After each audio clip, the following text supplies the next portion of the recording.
pemirsa Jawa Pos TV, senang sekali saya Suli Sesa hadir kembali menyapa Anda di Kawan Dewan. Pada edisi kali ini spesial, saya berada di gedung DPRD Kota Salatiga, lebih spesifik di ruang fraksi Partai Keadilan Sejahtera PKS DPRD Kota Salatiga. Ada 4 anggota dewan dari Partai Keadilan Sejahtera Kota Salatiga yang duduk di DPRD Kota, dan saya bersama dengan keempat anggota dewan dari PKS. Saya langsung sapa Ketua Fraksi PKS, Bapak Haji Budi Santoso SEMM. Pak Budi, apa kabar? Kabar baik. Ya. Sehat Pak Budi? Sehat, alhamdulillah. Alhamdulillah sehat. Aktivitas apa nih sibuk nih Pak menjelang iya, silaturahim lah gitu, turun ya, ke lapangan betul, ya. Meskipun setiap hari sebelum kampanye atau pemilu juga tetap sering ya Pak betul, ya. Betul. Tapi ini lebih rutin, lebih intens ke lapangan. Di sebelah kanan Pak Budi, Sekretaris PKS Bapak Nono Rahana SAG. Assalamualaikum. Waalaikumsalam Pak Nono. Apa kabar juga Pak Nono? Alhamdulillah sehat. Masih aktif bersepeda Pak Nono? Insya Allah sehat. Karena itu hobi. Sekalian juga menyapa konstituen ya Pak ya. Iya. Oke, komunitas. Ada berapa anggota komunitas Pak Nono? Ya, kita sekitar 20-an mungkin. 20-an ya. Tapi hanya kita ikut gabung aja. Oke. Gitu. Tapi bukan hanya sekedar penghobi, Pak Nono ini juga mantan ketua ISI. Iya, Kota Salatiga. ISI itu Ikatan Sepeda Sport Indonesia. Banyak melahirkan atlet-atlet berprestasi Kota Salatiga. Nah, di sebelah Pak Nono, anggota fraksi PKS, Bapak Heru Prastyo SEME. Apa kabar Pak Heru? Baik, Assalamualaikum. Waalaikumsalam. Paling muda nih Pak Heru ya di Ya. PKS nih, kelihatan ini Pak Heru. Dan di sebelah kanan saya, ini Pak Latif Nahari ST, anggota fraksi Partai Keadilan Sejahtera. Pak Latif, apa kabar juga? Selamat siang, selamat datang di Salatiga, Mas. Terima kasih Pak Latif. Sehat ya Pak ya? Alhamdulillah sehat. Alhamdulillah. Ini warna batiknya ngejreng sekali nih. Khas PKS. Orin ya. Saya ke Pak Budi dulu ini Pak Budi. Di fraksi PKS, 4 anggota dewan duduk di sini di DPRD Kota Salatiga. Hampir 5 tahun ya Pak ya. Nanti pas pemilu Februari persis 5 tahun. Betul. Apa yang sudah dilakukan oleh kawan-kawan PKS untuk membantu kemajuan Kota Salatiga Pak Budi? Kalau saya itu kan punya latar belakang memang dari sisi ini bisnis ya. Jadi ya bisnis sederhana, misalnya saya itu punya bisnis tanaman hias, lalu juga sebagai ketua komunitas. Nah, disinilah saya konsentrasi mengembangkan UMKM. UMKM termasuk kelompok tani dan sebagainya itu. Nah, itu ada beberapa kami dampingi dari mulai dia tidak bisa berorganisasi dari yang tidak paham menjadi paham. Kita bikin kampung tanaman hias ada di situ ya.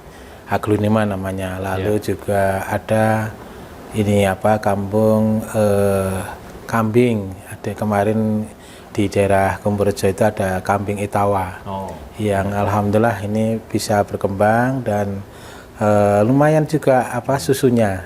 Ya, susunya cukup bagus untuk untuk diminum. Lalu juga di daerah Pelampian itu ada pengembangan kambing randu juga di sana kita ini.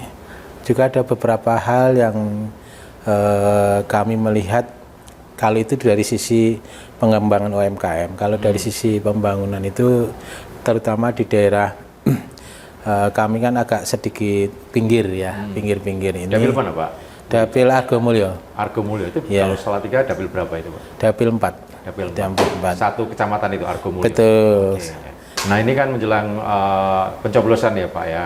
Harapannya kan juga PKS juga paling tidak minimal mempertahankan kursi atau bertambah.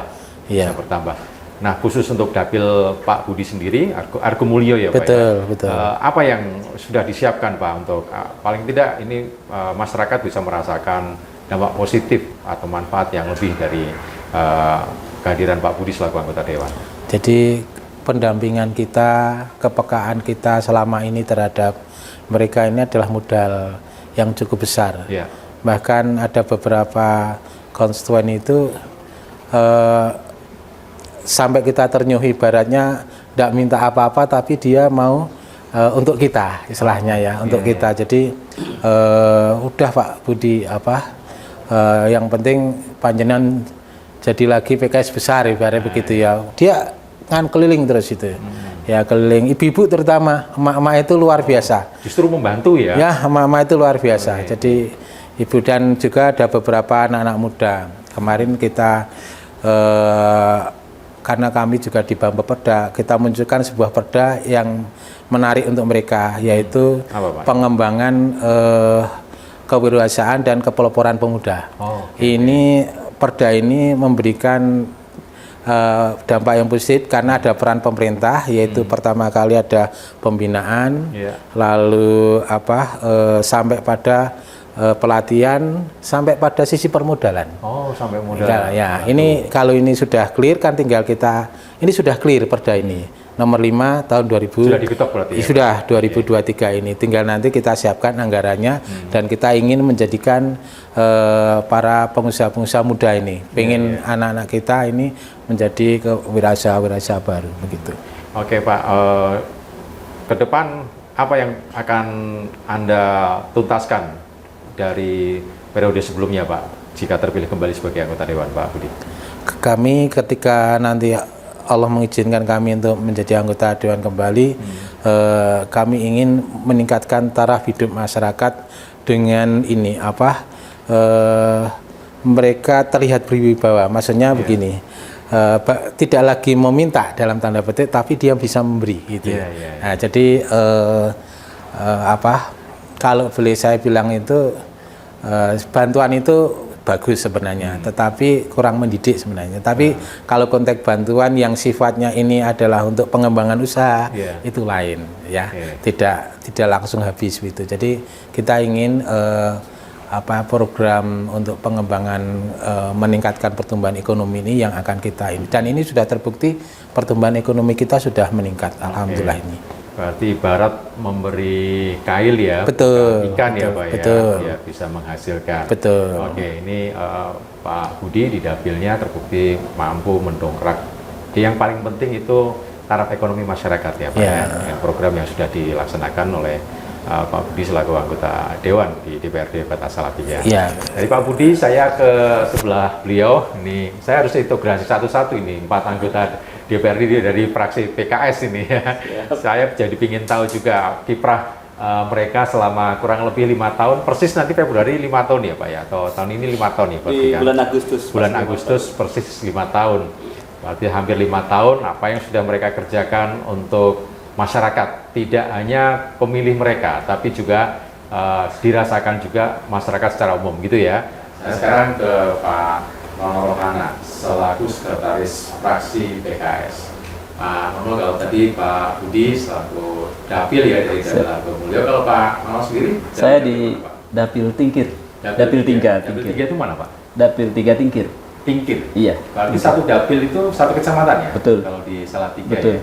Betul. Oke, Salatiga. Lebih luas mana Pak dengan Argomulyo Pak? Lebih luas Argomulyo. Lebih luas dan jumlah pemilihnya lebih banyak. Lebih banyak. Luwih desa. Kalau secara spesifik dapilnya Pak Nono apa yang menarik Pak? Saya itu dari periode sebelumnya di Komisi A dan sekarang juga diamanahin di Komisi A, dan alhamdulillah diminta oleh fraksi untuk menjadi ketua Komisi A. Komisi A itu hukum ya Pak ya? Iya, yang membidangi hukum dan pemerintahan. Ya. Salah satu mitra kerjanya adalah Dinas Pendidikan, Dinas Kesehatan, DP3A gitu ya, DP3AKB gitu ya, kemudian Satpol PP, dan ada 14 lah kurang lebih kami punya mitra kerja. Ya, jadi saya dari awal berkomitmen ingin berkontribusi terhadap masyarakat sesuai dengan tupoksi kami di wilayah dan di fraksi gitu kan. Jadi ketika diamanin menjadi ketua Komisi A, bagaimana caranya untuk meningkatkan misalnya pendidikan di Kota Salatiga.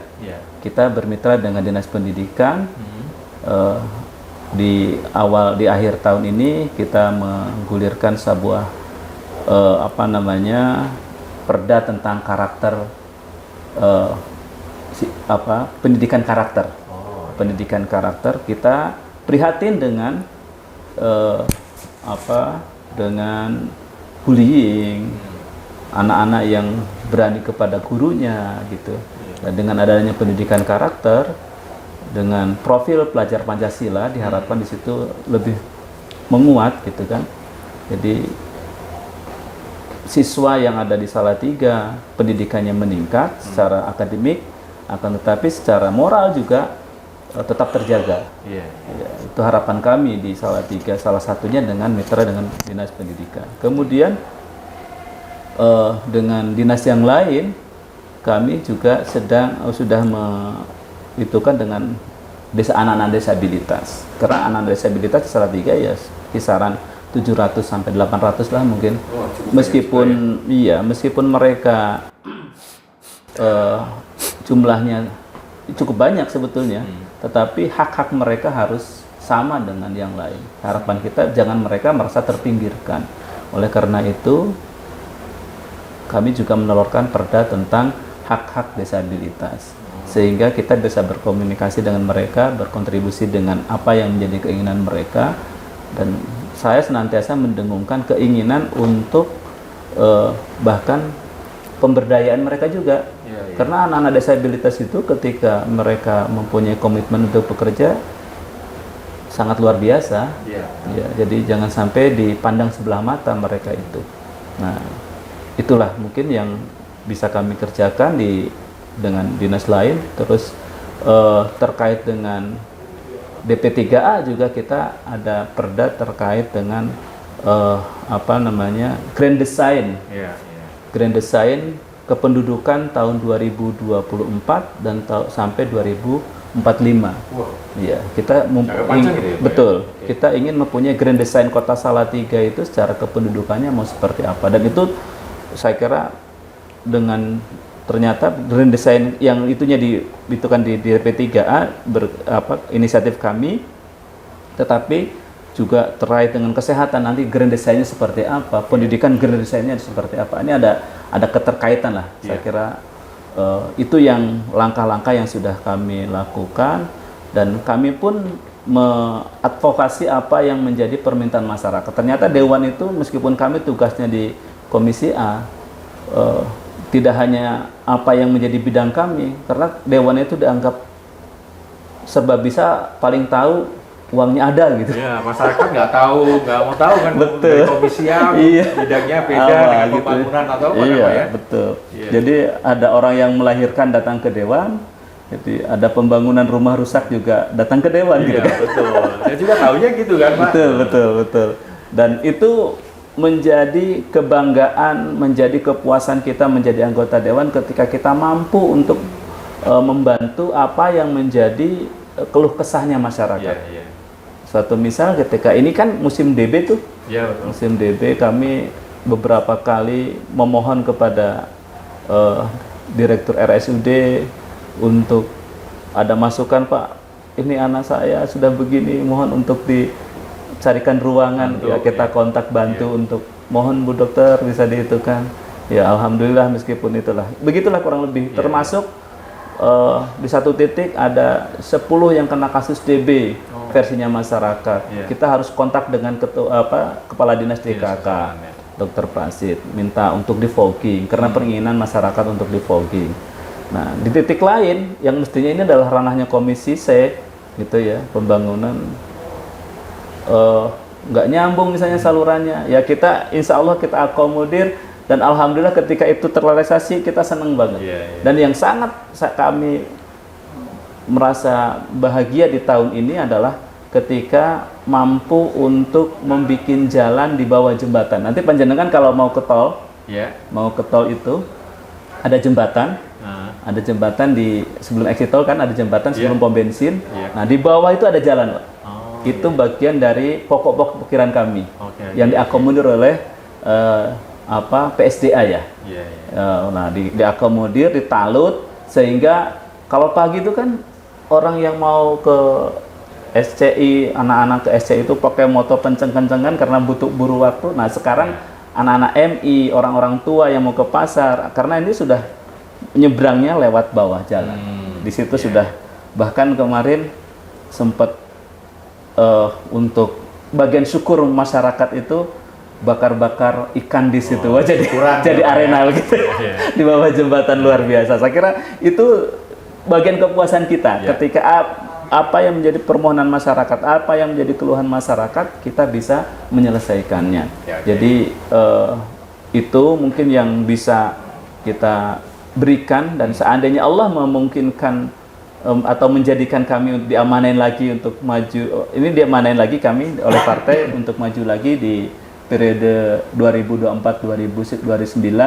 Seandainya Allah mengizinkan untuk menjadi lagi, ya kami berusaha bagaimana apa menjadi itu kan masyarakat, insya Allah kita berusaha untuk membantunya. Jadi kita 24 jam.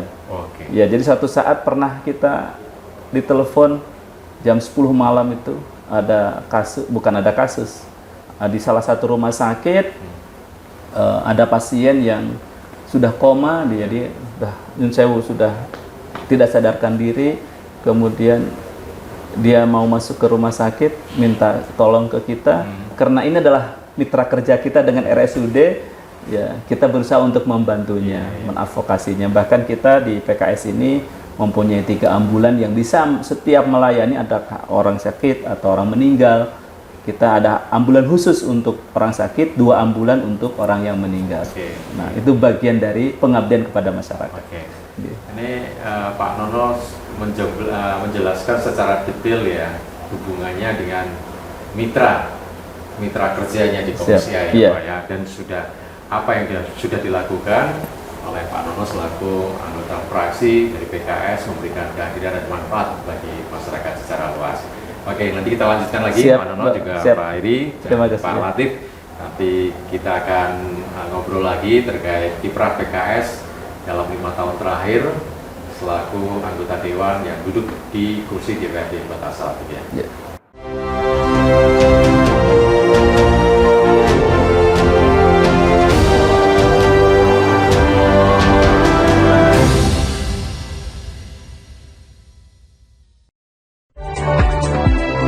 Mengawali aktivitas hari Anda, kami hadirkan bincang seputar dunia kesehatan bersama dengan dokter-dokter ahli di bidangnya. Kalau pakai masker terus bicaranya nggak jelas tuh, kita punya kebiasaan tuh menurunkan masker kita. Update Sehat Pagi, Senin hingga Jumat pukul 6 waktu Indonesia Barat di Jawa Post TV.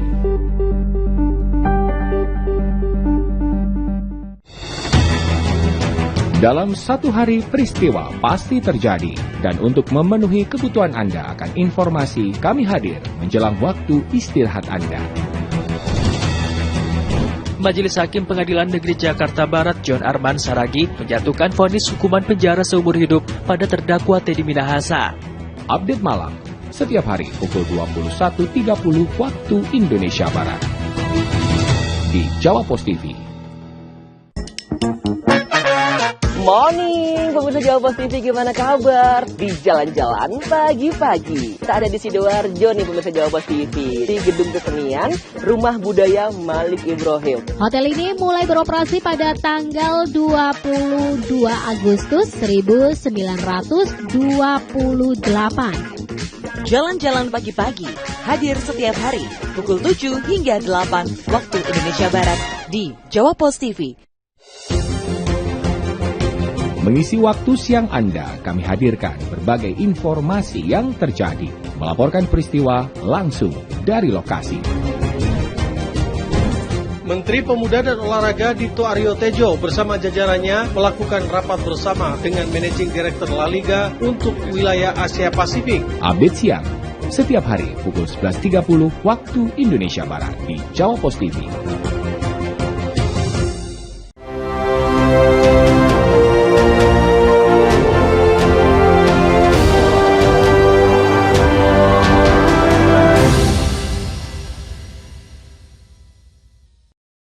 Baik pemirsa Jawa Post TV, kita lanjutkan ngobrol kita bersama dengan teman-teman dari fraksi Partai Keadilan Sejahtera DPRD Kota Salatiga. Kalau tadi Pak Nono sudah menyampaikan apa yang sudah dilakukan bersama dengan mitra kerjanya dan juga kiprah Pak Nono selaku anggota Dewan untuk kemaslahatan umat masyarakat warga Kota Salatiga. Dan sekarang ke Pak Heru Prastyo, SEME. Ini kalau saya lihat Pak Heru ini anggota Dewan Termuda dari fraksi PKS. Betul ya Pak Heru? Ya, betul. Betul sekali. Jadi saya agak tipis lihatnya ya. Kalau latar belakangnya Pak Heru? Saya latar belakangnya pengajar. Oh, guru? Ya, dosen. Dosen? Ya. Oh, iya. Masih dosen, aktif baru semester ini off. Oh, baru karena semester ini. Sibuk kampanye. Oh, kampanye ya. off dulu ya? Ya. Tapi mahasiswanya nggak diajak kampanye ya?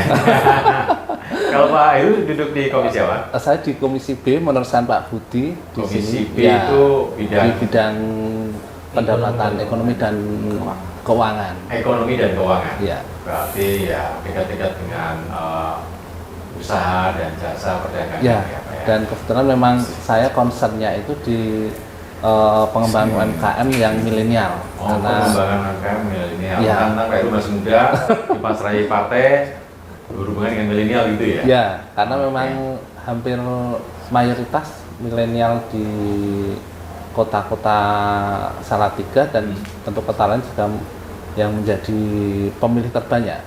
Ini menjadi sasaran kegiatan kami, di mana kami yang terakhir itu kami mengadakan pelatihan UMKM milenial, Go Milenial, ya, pendidikan pengembangan UMKM, di mana kita memfasilitasi hampir 100-an pelaku UMKM muda yang terdaftar di Kota Salatiga untuk diajari bagaimana memasarkan produknya, seperti yang disampaikan Pak Haji Santoso tadi, bahwa milenial ini sebagai penggerak dan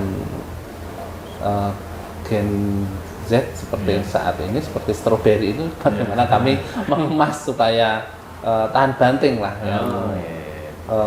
Kegiatan kami lakukan selama 1 pekan itu kami ada kegiatan bagaimana membranding produknya, bagaimana memasarkan produknya, bagaimana mengemas iklan yang baik tentang produk yang dihasilkan oleh para pelaku UMKM. Dan alhamdulillah ini sangat baik sekali dan responnya sangat positif.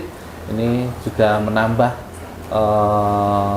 pendapatan mereka, dan tentu ketika generasi muda ini bergerak yang akan mempengaruhi kegiatan ekonomi di Kota Salatiga. Jadi fokusnya ini Pak Heru ke UMKM Gen Z. Ya. Karena Gen Z ini jumlah pemilih terbesar ya di Salatiga. Gak hanya di Salatiga sih. Pileg atau pemilihan umum nanti juga Gen Z juga merupakan peran penting ya. Betul. Kalau Pak Heru sendiri di dapil mana? Saya berada di dapil Sidomukti. Sidomukti. Ya. Secara spesifik apa yang sudah dilakukan Pak Heru untuk dapil Anda, Pak? Ya, selain di kegiatan UMKM, kami juga konsen di kegiatan budaya. Karena Salatiga ini kan terkenal dengan Indonesia Mini, dan budaya kami jadikan sebagai jati diri bangsa. Seperti apa? Termasuk salah satunya di tahun ini kami akan mengadakan festival Drumblek. Drumblek ini seperti drum pakai black itu ya? Ya. Kalau Drumblek ini kan biasa, tapi ini Drumblek ini yang tahun ini akan kami daftarkan untuk dipatenkan sebagai salah satu kekayaan warisan budaya Kota Salatiga. Oh, itu khasnya Salatiga? Khasnya Salatiga. Drumblek itu ya? Iya, dan di tahun ini akan ada festival Drumblek yang sekaligus akan sebagai untuk pendaftaran bahwa ini loh salah satu kekayaan budaya yang ada di Salatiga. Dan tentu kami juga ada kegiatan-kegiatan budaya lainnya yang ini sebagai wadah kegiatan positif di Kota Salatiga, bahwa kami PKS ini juga dekat dengan budaya nasional. Jadi bukan hanya PKS ini yang framingnya yang anti budaya seperti itu, tidak seperti itu. Kami memang termasuk konsen untuk memelihara budaya ini sebagai kekuatan dan sebagai nilai-nilai dari Indonesia. Contohnya seperti apa dalam yang memelihara budaya? Kami lakukan ini kemarin itu kami melakukan kegiatan festival kuda lumping juga kami lakukan. Bahwa ternyata kuda lumping itu yang baik itu tariannya, Tariannya itu ada macam-macam, bukan ndadine atau kalau dalam keseharian itu kan kita pahamnya kalau melihat reog itu bagusnya yang ndadi atau yang sampai kesurupan yang bagus. Tetapi kalau ketika kami melakukan kemarin festival kuda lumping itu yang kami nilai itu tariannya, pakemnya, kemudian jogetannya, terus bagaimana komposisi kostumnya itu yang kami nilai. Dan itu memang ternyata ada berbagai macam dari yang kuda lumping yang ada di Salatiga ini, dan kami lewat PKS ini kami ada hampir puluhan sanggar kuda lumping yang ada di Salatiga yang banyak ya. Oke. Jadi judulnya itu PKS Nguri-Nguri Budaya. Ya, betul. Turut nguri-nguri budaya. Betul. Sekaligus mengikis image ya, Pak. Ya. PKS Anti Budaya Nasional. Ya. Enggak ya? Enggak. Ini kami sebagai generasi muda mempelopori itu bahwa Salatiga yang terkenal sebagai Indonesia Mini itu kami juga termasuk ikut menjaga dan mempertahankan Salatiga menjadi salah satu kota tertoleran di Indonesia. Oke, jadi kalau boleh saya simpulkan Pak Heru ini aktif bergeraknya di Gensi, menyasar ke Gensi dan seni budaya ya? Iya. Oke. Khusus untuk tahun ini selain festival Drum Black dan juga kuda lumping apa? Kami di tahun ini juga mengalokasikan beberapa aspirasi kami yang kami berikan untuk kegiatan Merti Desa. Merti Desa atau Merti Dusun itu bahwa di kota Salatiga ini sebenarnya di beberapa daerah banyak yang kegiatan Merti Dusun yang menjadi sekarang sudah seperti membudaya, menjadi daya tarik kota Salatiga. Ini kan kalau kota Salatiga ini wisatanya apa? Wisatanya wisata kegiatan seperti itu. Bahwa di beberapa daerah akan ada kegiatan Merti Dusun yang rangkaiannya itu bukan hanya 1 hari. Kami biasanya panjang, ada satu rangkaian 1 minggu atau 3 hari lah minimal itu di daerah tersebut yang ada kegiatan di dalamnya, mungkin ada sedekah desa, zikir bareng, selawatan, kemudian ada festival budayanya keliling itu seperti pawai arak-arakan. Terus kemudian yang terakhir itu biasanya kami ada kegiatan festival budaya dengan mengundang beberapa artis nasional. Target tahun ini di beberapa daerah kota Salatiga kami akan mengundang artis nasional yang sedang hit untuk saat ini. Wah, artis nasional yang sedang hits, nanti saya tonton ini. Ya, siap. Kami tunggu di Salatiga. Di festival budaya ini tidak hanya pariwisata alam, tapi juga PKS berusaha mendorong juga festival budaya menjadi daya tarik ya Pak. Ya, betul. Saya sekarang bersama dengan Pak Latif Nahari, Bapak sebagai anggota PKS dan juga Ketua DPC ya Pak ya? DPD Mas, kalau sebutannya DPD ya. Kalau Salatiga DPD ya, Kota DPD. Ya. Ketua DPD PKS Kota Salatiga. Pak Latif di DPRD sebagai anggota komisi berapa nih Pak?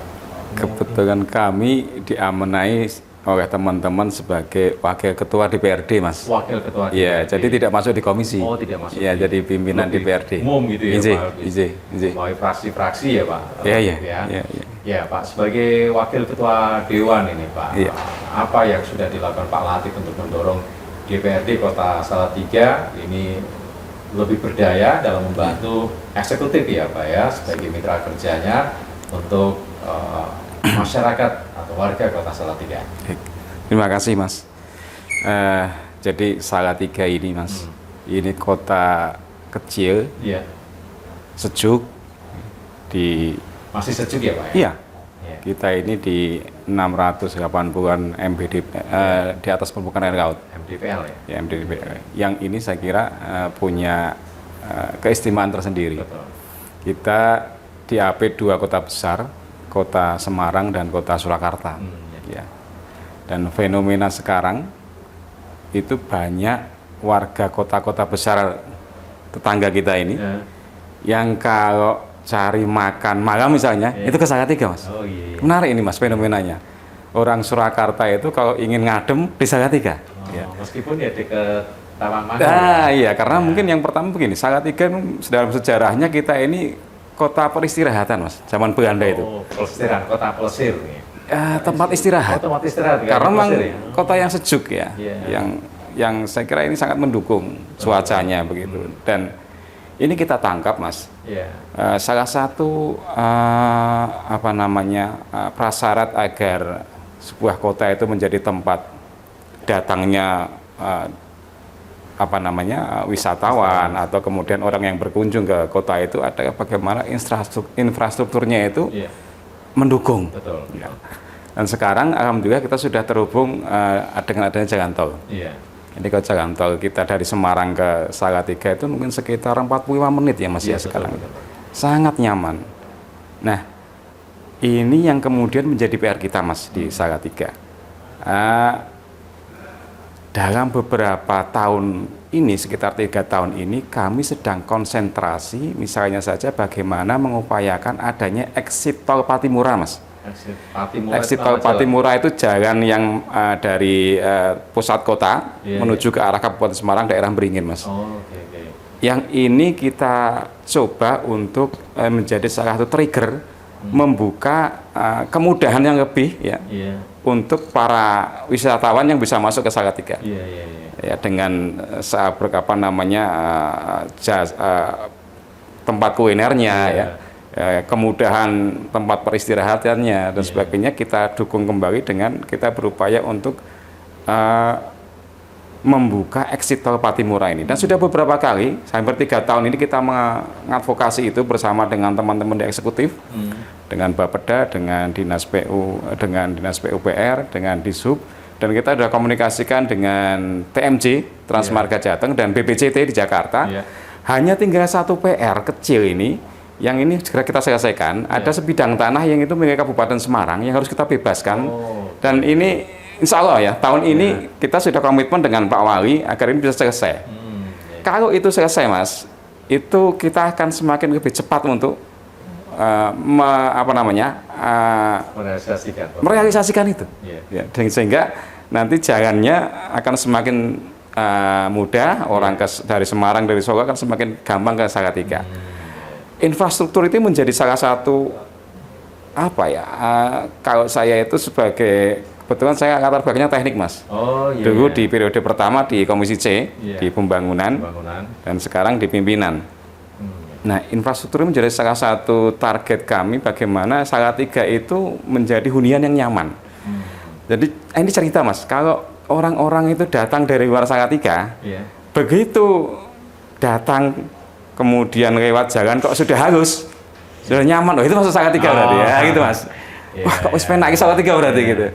Nah, ini kemudian menjadi salah satu brand image kita, bagaimana kemudian Salatiga dengan yang keterbatasan kita sebagai kota kecil itu bisa menarik dari perhatian wilayah sekitarnya. Dan ini menjadi penting sehingga kita berkonsentrasi untuk bagaimana meningkatkan kemudahan-kemudahan itu, infrastruktur dan wajah kota, Mas. Maka di periode kami beberapa ruas jalan, kemudian taman-taman kota kita bangun, Mas, bersama dengan eksekutif, Mas. Kalau mau wisata ke Salatiga ini loh, ada taman wisata Tingkir, ada TWSS, ada taman religi, ada taman cerdas gitu ya.